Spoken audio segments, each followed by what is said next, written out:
Hello guys, চলে না আবার একটা নতুন ভিডিও নিয়ে। তো আজকে আমাদের কী কী রান্না হয়েছে সেটা তোমাদের কাছে শেয়ার করব। তো দেখো, প্রথমে বইটা ভেজে তুলে রেখে দিয়েছিলাম, তারপর পটলটা ভেজে তুলে রেখেছি, সেটা তোমাদের কাছে দেখাতে পারিনি। তারপর তেলে সম্বারা দিয়ে, তারপর দেখো পেঁপে আর আলুটা আমি একটু ভাজা ভাজা করে নিয়েছি, দিয়ে একটু লাল লাল হয়ে গেলে তারপর ভিন্ডি আর ডাঁটাটা দিয়ে দেবো। দেখো, ডাঁটাটা আর ভিন্ডিটা দিয়ে একটু ভাজা ভাজা হয়ে গেলে তখন আমি আদা আর লঙ্কা বাটাটা দিয়ে দিয়েছি।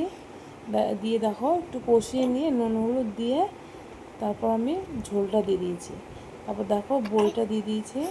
তারপর ঝোলটা ফুটে উঠলে জিরে গুঁড়ো দিয়ে নামিয়ে নেবো। তারপর এখানে দেখছো ডালটা আমি ফুটিয়ে নিয়েছি, ভেজে সিদ্ধ করেছি, সেটা তোমাদের কাছে ভাজারটা দেখাতে পারিনি। এখানে দেখো ডালটা ফুটছে, এখানে আমি মাছের মুড়োটা দিয়ে দিয়েছি।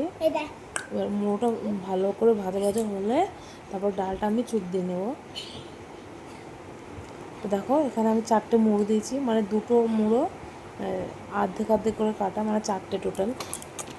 তো দেখো এখানে ভাজা ভাজা হয়ে গেছে, তারপর জিরে আর আদা বাটাটা একটু দিয়ে দিয়েছি, দিয়ে একটু কষিয়ে নিয়েছি।